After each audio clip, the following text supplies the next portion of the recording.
Hello, Kilimo High family, how are you? Everyone across the globe, I hope you're well.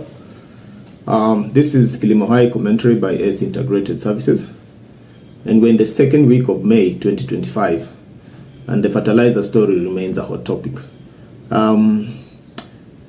Recently, the Cabinet Secretary for Agriculture, the former Cabinet Secretary actually, Honorable Mithika Linturi, made a very public announcement that he's going to reveal very damaging and damning details about the fertilizer subsidy program in Kenya.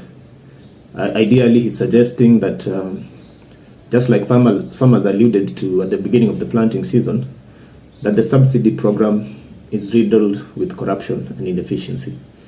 You remember at the beginning of the planting season when the government announced that farmers could now go to National Cereals and Produce Boards stores to collect or to buy fertilizer at subsidized prices. There were a lot of complaints by farmers, and farmers were saying that they were seeing, trucks of fertilizer being driven into the NCPB stores, but at the same time, the managers at the NCPB stores were not releasing the fertilizers to the farmers. They were claiming that the fertilizer had not arrived and that there was a shortage, and so the farmers kept on going back and forth and spending days on end trying to get subsidized fertilizer.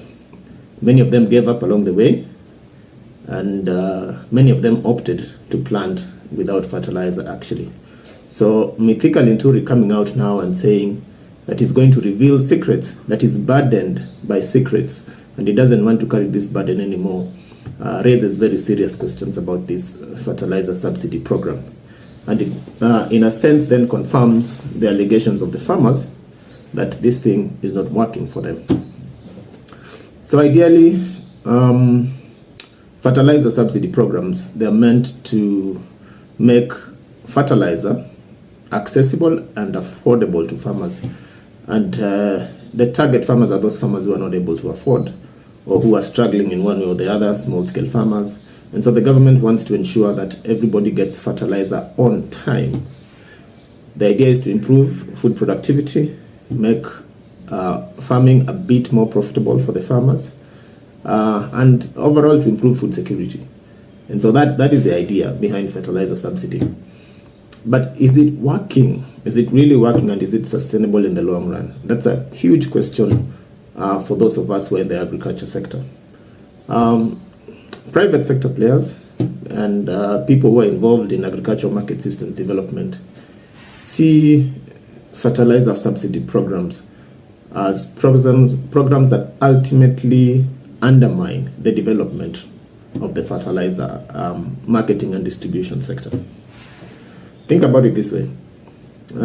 If you're a private investor and you're building, say, a factory to blend or to manufacture fertilizer, and you have determined that your price point is, say, 7,000 Kenya shillings per bag of 50 kilos. And here comes the government selling the same fertilizer at half the price. Now, what would incentivize you as a private sector player to continue to invest in a sector where the government is meddling in? Now, subsidy programs by their very nature are not sustainable in the long run. So ultimately, the government pulls out for one reason or the other, or a different government comes in and they no longer want to continue with the subsidy program, and then the farmers are left on their own. So what happens is the private sector has taken flight, government has taken flight, and so the farmers are left on their own. And it becomes a cycle. They begin to lobby again. The government reintroduces the fertilizer program, subsidy program, it collapses, and it becomes a very vicious cycle for the farmers. So the argument by private sector players and those in market systems development is that, market prices for commodities should be determined by the factors of supply and demand. So research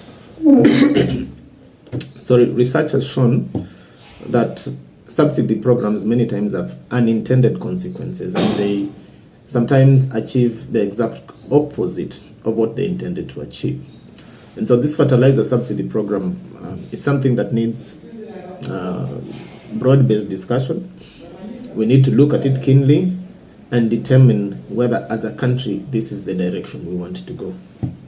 However, that is a discussion for another day, and I will cover it in subsequent videos.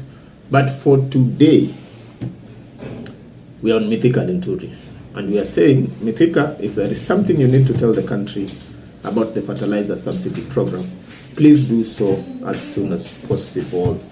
We'd like to know as Kenyans whether this subsidized fertilizer is reaching the intended farmer, or is it ending up in the hands of elite people who are then reselling it at market prices and making abnormal profits at the expense of the farmer and of the taxpayer.